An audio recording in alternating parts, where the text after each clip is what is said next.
Welcome to the Salmon Runs YouTube. Enjoy the video. In this video, I will show how to replace a cabin air filter. First, open your glove box on the passenger side. Remove everything inside to give yourself plenty of room to work.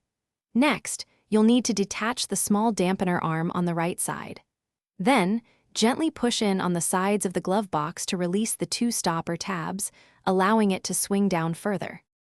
With the glove box fully open and out of the way, you will clearly see the rectangular cabin air filter housing. It is typically located directly behind the glove box itself.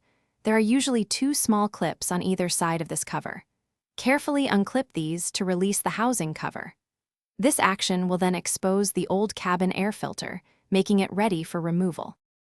Now, carefully pull the old cabin air filter straight out of its slot.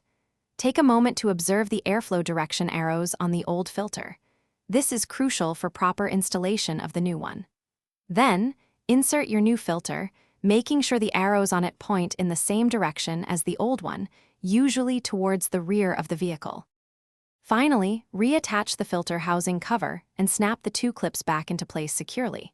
Carefully lift the glove box back up into its original position, re-engaging the stopper tabs, and then reattaching the dampener arm.